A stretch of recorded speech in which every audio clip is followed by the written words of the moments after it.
Welcome to the Hope, Health, and Healing podcast. I am Hanna Fields, and I am your host for episode 34, where I am joined by singer-songwriter David Crowder.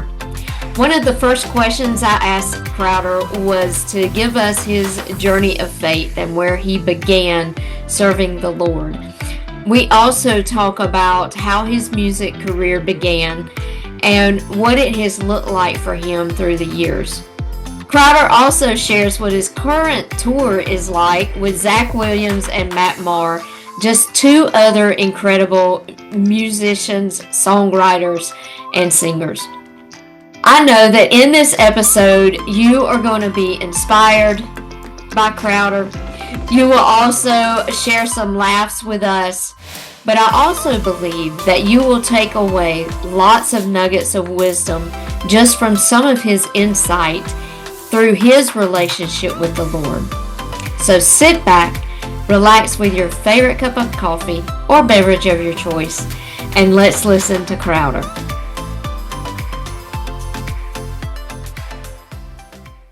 Welcome to the Hope, Health, and Healing podcast. I am Hanna Fields, and I'm so excited about my guest today. We are on with the one and only David Crowder.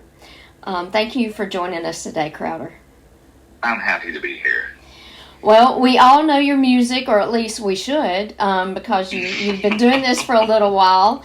But today we're just going to spend a few minutes with you talking about your latest tour, Grace and Glory, and your upcoming concert. I'm in the Columbus area, so we are excited to have you along with Zach Williams and Maher.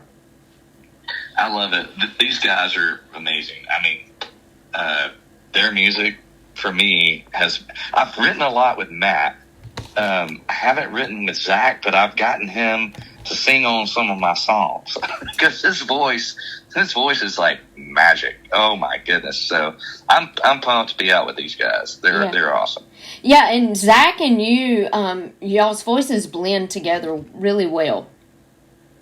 Well, we'll tell him that. I think his voice is like one in a million, you know? Yeah. It's like, there's some people that come along and as soon as they sing like a note, you're like, oh, I'm all in. Like right. That guy just sang my soul. Yeah. And for me, that Zach is one of those, he's a rare gem, and thank goodness he's singing for the church. You know what I mean? Right. Like, goodness gracious. Yeah. I'm glad he's on our team. Yeah, me too. I'm glad you're on our team. So before we kind of dive into all of the tour life and your songwriting, I always like to ask my guests this question. How and when did your journey of faith begin? Well, at a young age, thank goodness, and praise God, I was born into a family that both my parents were devout in their faith. And so I began my journey at age 7. So age 7, my parents dumped me off at a children's church meeting. First of all, I should back up.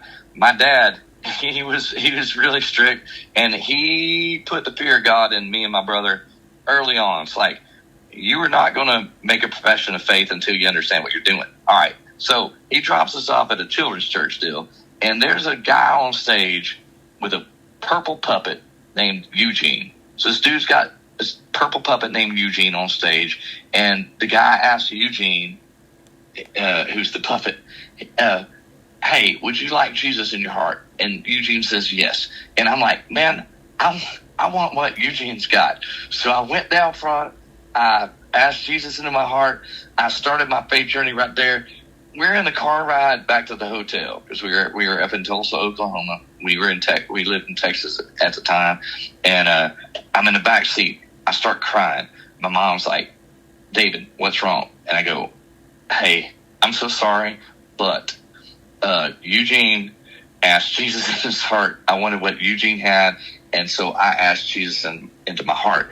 So I will say this. I profess my faith under fear of duress. And so that's where it started. And man, I've been on a journey ever since. And thank goodness that's a real live thing that he brings you from death to life.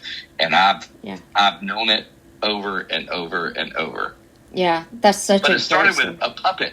Yeah. Hey, never underestimate the power of puppetry. Yeah, and children's ministry is so important. Totally. Yeah. Yeah, so I was kind of the same. I got saved at the age of 7 in a revival at my church. That's a good year. Served him. Yeah, it was, wasn't it? And served him ever since. Well, how did you get started in music then? Well, it wasn't until college. Actually, I should back up. So when I was younger, my mom, well, as soon as I could touch the piano keys, there was a piano in our house, and it was gifted by a dead relative. And it's like, don't touch the piano. Well, what do kids do when you're told not to touch something? We start trying to touch something. So at some point, my mom was like, oh my goodness.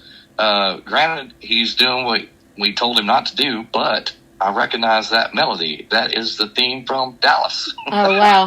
Or whatever. I don't even know. Yeah. Some TV show. And she's like, man, the kid might have an ear. So she started sending me to piano lessons, and I hated them. I mean, I could not stand it. I remember practicing piano because my mom's like, you gotta do your deal. You gotta do the lessons. And it was when daylight savings time happened, and so my friends were out in the front yard throwing the football, and I could still see light on the front yard, and I'm like sitting there doing dumb scales and stuff, and I'm like, this is the worst. Thank goodness, Mom always knows best. So by the time I'm in college, a friend of mine started a church and was like, hey, can you help me with the music on this deal? I was like, well, matter of fact, I can. I can do music. I can't bring casseroles on Wednesday, but I can bring music on Sundays. Right. And so that's how it all started going. Yeah. It's just trying to pitch in where you're able to. You know, we're all gifted in different ways. And when you're asked to do something, open your hands and give what you've been given. That's it.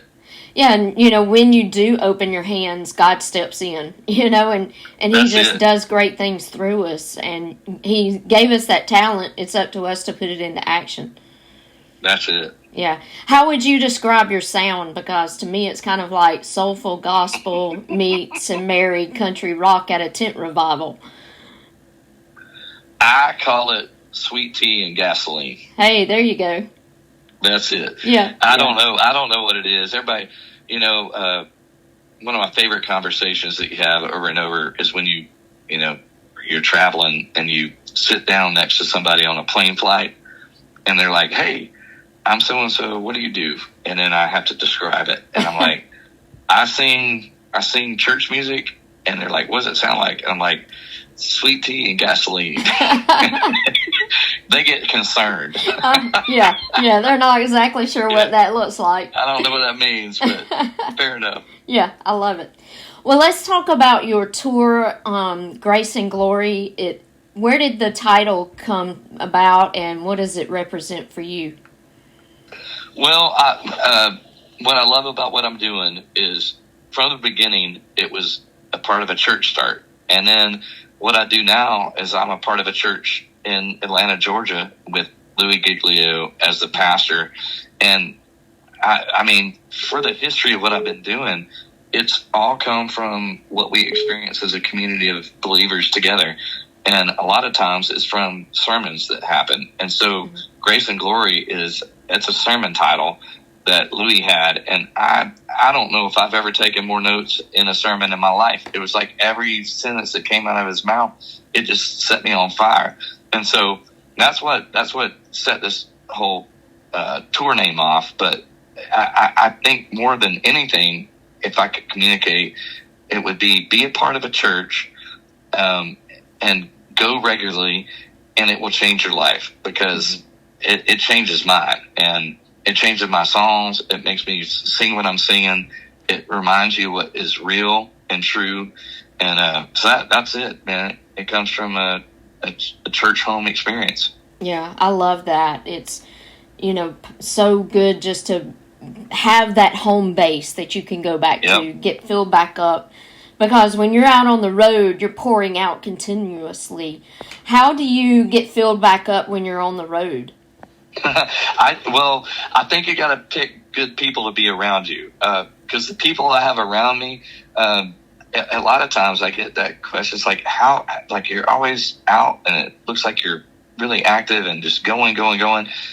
Man, the folks I have on tour with me are the best people on the planet, and everybody's trying to be more like Jesus. So if you're around people that are just trying to be more like Jesus, it's going to affect you in the best way ever. So they're pushing me.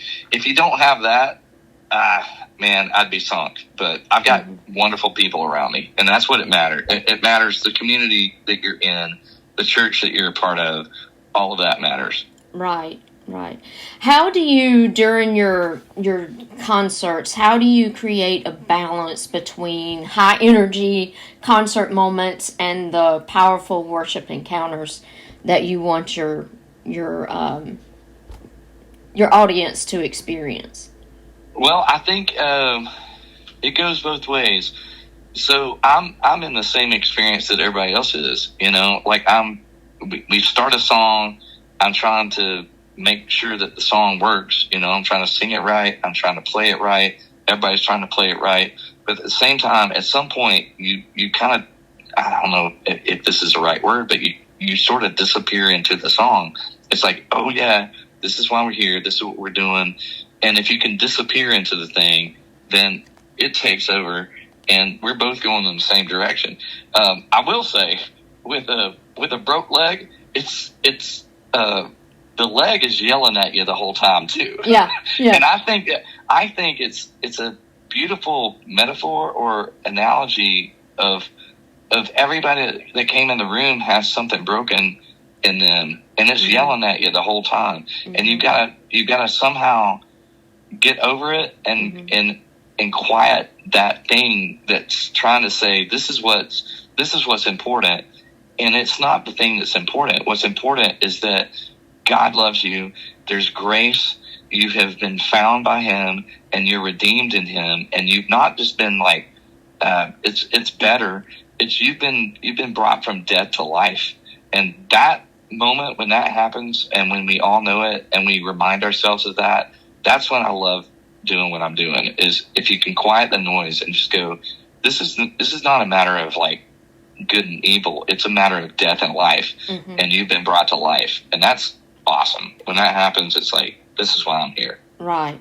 And I would imagine that in those moments, and you're worshiping as you're singing your songs, and they're speaking to your heart, I would imagine that feeling that God's presence in that tangible way in those moments really helps you not focus on the brokenness and the pain that you're feeling in those ways.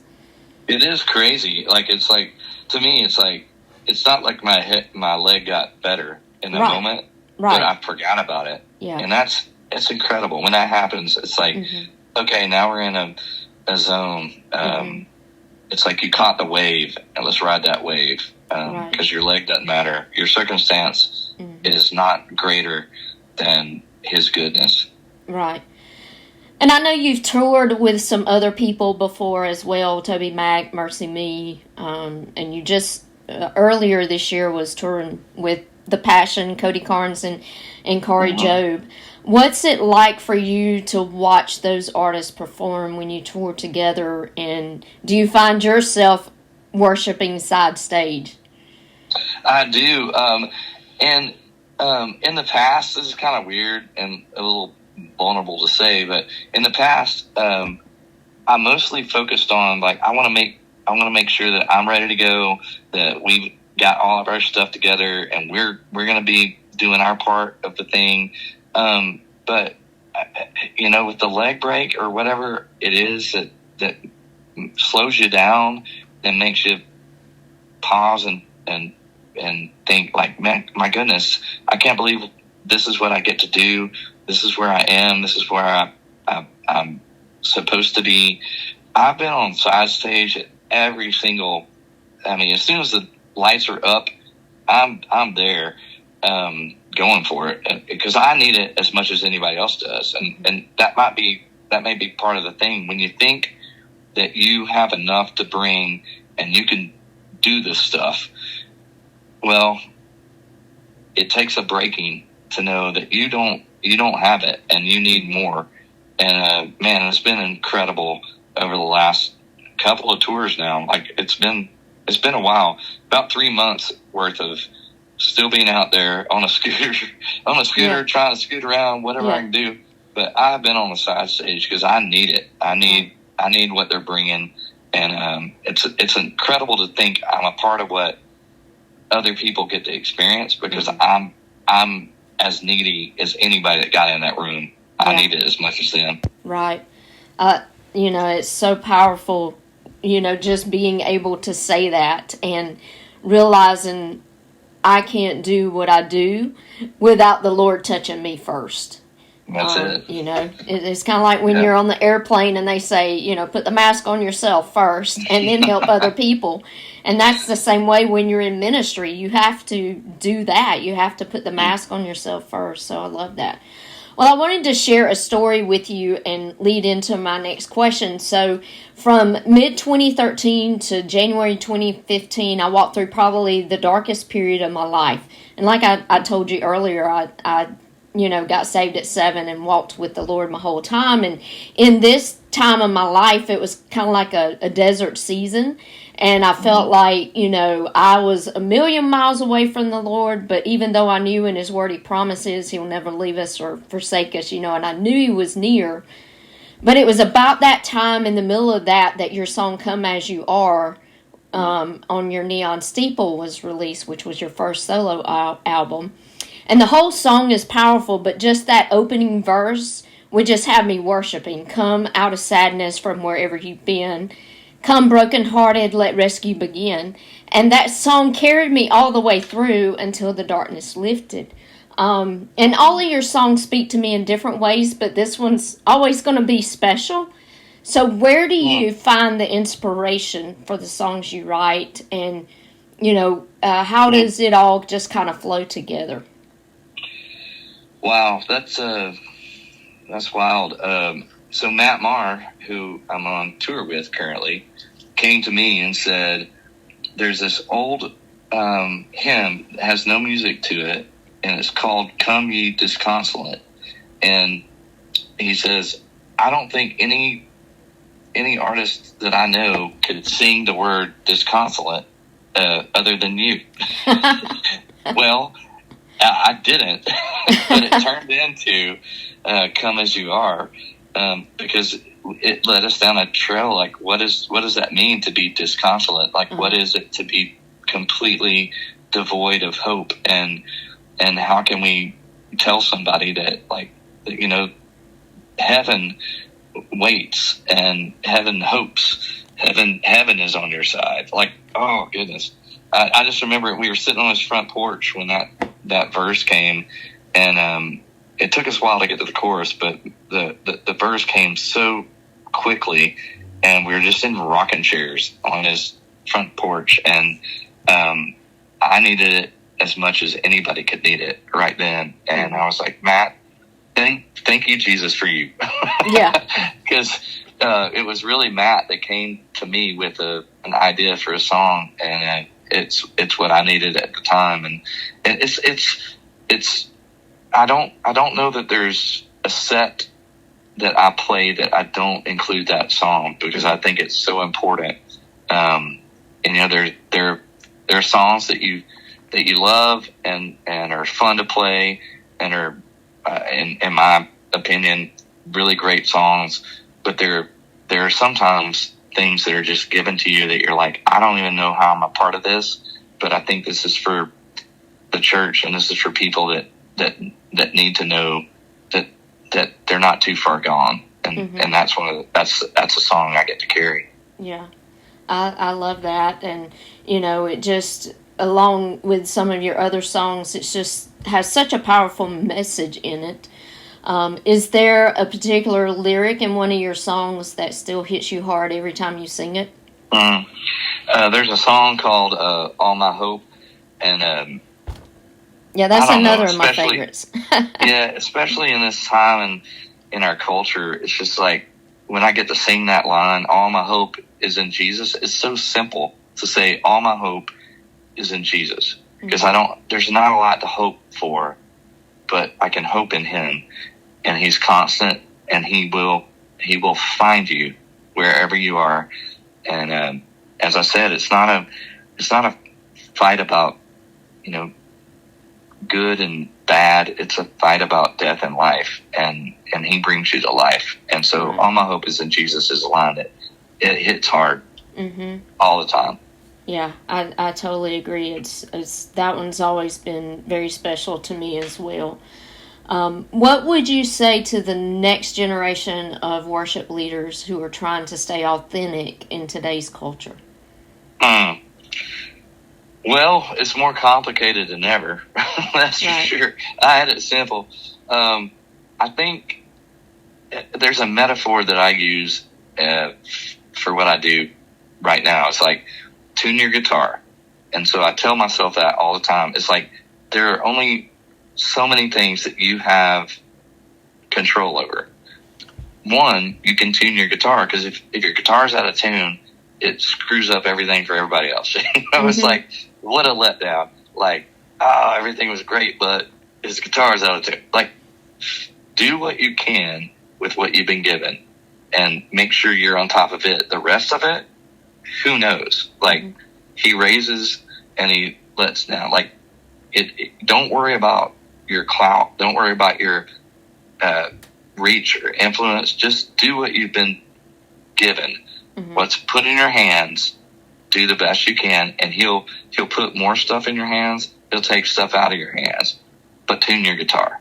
If you do that, you got the rest of it. It's not up to you. It's up to him. So tune your guitar. I think that's great advice for all of us. Anybody on this journey of faith, we can all take that advice to heart and run with it. We all need to tune our guitar, whatever our guitar looks like. Yeah. I thought I was going to be an insurance agent. Do what you've been given to the best of your ability. Make sure you do everything that you can to make sure that he's glorified. And then the rest of it opens up. That's right. I love that. Well, okay. Well, we are going to end with a few fun rapid-fire questions, just to kind of get to see what Crowder is, and then we'll close it out. But I'm going to try to get them all right. I'm going to answer all these correctly. Well, these are all your preferences, so hopefully you can get it right. I'm going to get them right. All right. Are you coffee or sweet tea? Oh, I'm sweet tea. My goodness, give me diabetes. All right, what's your go-to road snack? It's fiery Cheetos. Oh. I love them hot Cheetos. Oh, yeah. And then it's licking your fingers afterwards. No, it's a mess. All right, what is always in your guitar case besides a guitar? It's a pick. There's a pick and a capo. That's it. Also, like whatever makes it a humidifier, like to keep the wood at the right humidifier, the right moisture in the air. I don't know. It's science. Science is in my guitar. There you go. Nice. Do you like the mountains or beach? Oh, I'm a pasty white man. Mountains. I burst into fire on the beach. All right. Favorite worship song you didn't write? I would say "How Great Is Our God" from Chris Tomlin and Ed Cash. Good. Yeah, that is like one of the best ever. Yeah, that's awesome. What is next on your bucket list? Be able to walk properly. No scooter. I'm getting off the scooter. The scooter's gone. I gotta walk upright. Pedestrian territory is where I'm headed. Yeah. All right. Well, I have one more question for you.